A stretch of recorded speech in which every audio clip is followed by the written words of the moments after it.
کیا قرآن ہماری بیماریوں کے لیے شفا ہے؟ اس سوال کے جواب کو جاننے کے لیے اس ویڈیو کو آخر تک ضرور دیکھیں۔ اعوذ باللہ من الشیطان الرجیم، بسم اللہ الرحمن الرحیم، اللہم صلی علی محمد وآل محمد وعجل فرجہم۔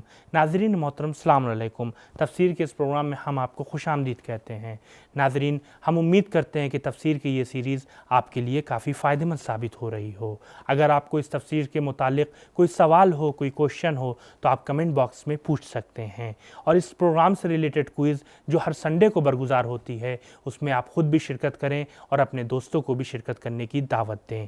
الحمدللہ ناظرین، ہم نے اب تک 54 آیتوں کی تفسیر کو جان لیا ہے اور آج مزید 3 آیتوں کی تفسیر کے ساتھ آپ کی خدمت میں حاضر ہوئے ہیں۔ تو آئیے چلتے ہیں آج کے ایپیسوڈ کی پہلی آیت کی تفسیر کو جاننے کے لیے پہلے اس کی تلاوت اور ترجمے کو سنتے ہیں۔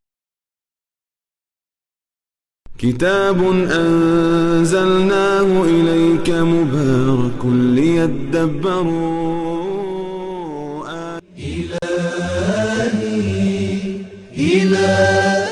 بسم اللہ الرحمن الرحیم الا ان للہ ما فی السماوات والارض الا ان وعد اللہ حق ولكن اکثرهم لا يعلمون هو يحيي ويميت وإليه ترجعون۔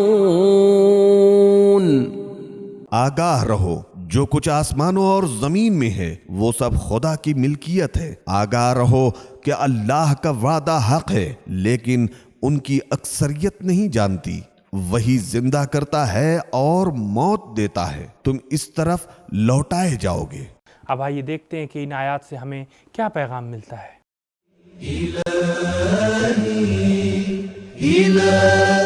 ایک، صرف جان لینا کافی نہیں ہے، جانی ہوئی اشیاء پر غور و فکر ضروری ہے۔ 2، ہر چیز کا مالک خدا ہے، کوئی چیز کافروں کی نہیں ہے کہ وہ اسے اپنے لیے فدیہ بنا سکیں۔ سابقہ آیت پر خصوصی توجہ کے ساتھ۔ 3، کائنات کی ہر چیز کا مالک خدا ہے اور اس کی مالکیت اس امر کی دلیل ہے کہ وہ اپنے وعدوں کو پورا کرنے کی قدرت رکھتا ہے۔ 4، جو کائنات کا مالک ہے وہ زندہ کرنے اور موت دینے کی قدرت رکھتا ہے۔ 5، موت و حیات اور ہر کام کا انجام پروردگار عالم کے دست قدرت میں ہے اور اسی کی طرف ہے۔ تو دوستو، یہ تھی 2 آیتوں کی تفسیر۔ آج کے اس ایپیسوڈ کی آخری آیت کی تفسیر کو جاننے کے لیے آئیے چلتے ہیں پہلے اس کی تلاوت اور ترجمے کو سنتے ہیں۔ یا ایہا الناس قد جاءتکم موعظۃ من ربکم وشفاء لما فی الصدور وہدی ورحمۃ للمؤمنین۔ اے انسانوں، تمہارے پاس تمہارے پروردگار کی طرف سے پند و نصیحت آ چکی، اور جو کچھ سینوں میں ہے وہ اس کی شفا اور ہدایت اور مومنین کے لیے رحمت ہے۔ تلاوت اور ترجمے کو آپ نے سماعت فرمایا۔ اب آئیے دیکھتے ہیں کہ اس آیت میں ہمارے لیے کیا اہم نکات بیان ہوئے ہیں۔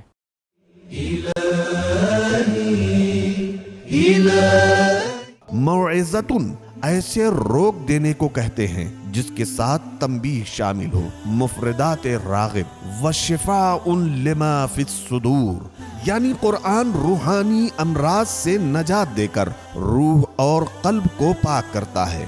روحانی امراض جسمانی امراض سے زیادہ دردناک ہوتی ہیں، اور قرآن کا کمال یہ ہے کہ وہ روحانی درد و تڑپ سے نجات دیتا ہے۔ رسول خدا صلی اللہ علیہ وآلہ وسلم کا فرمان ہے، جب تم پر فتنے تاریک رات کی طرح سے ٹوٹ پڑیں تو قرآن کی پناہ حاصل کرنا۔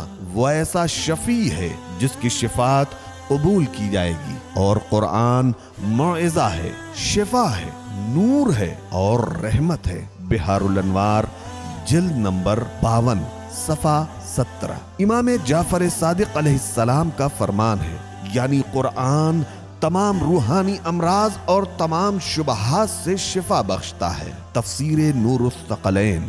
یہ آیت تربیت و تکامل کے 4 مراحل کی طرف اشارہ کرتی ہے جو کہ حسب ذیل ہیں۔ الف، ظاہری معاملات کے لیے پہلا مرحلہ واعظ و نصیحت ہے، موعظۃ من ربکم۔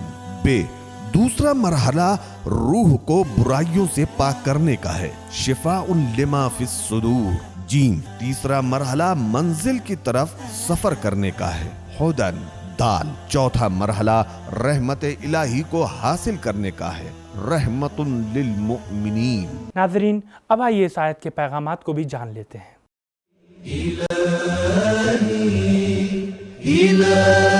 ایک، ربوبیت کا ایک تقاضا یہ ہے کہ انسان کو واعظ و نصیحت کی جائے اور انہیں روحانی اضطراب سے شفا بخشی جائے اور ان کی رہنمائی کر کے انہیں رحمت کے قابل بنایا جائے۔ مذکورہ تمام مقاصد کے لیے اللہ تعالی نے قرآن نازل کیا جس میں یہ ساری خوبیاں موجود ہیں۔ چنانچہ قرآن بیک وقت موعظہ، شفا، ہدایت اور سراپا رحمت ہے۔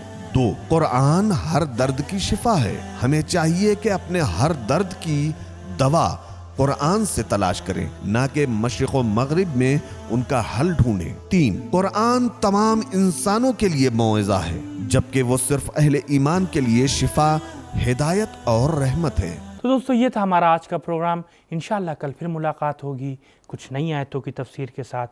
تب تک کے لیے خدا حافظ، فی امان اللہ۔ سبیل قرآن، قرآنی سماج کی پہچان۔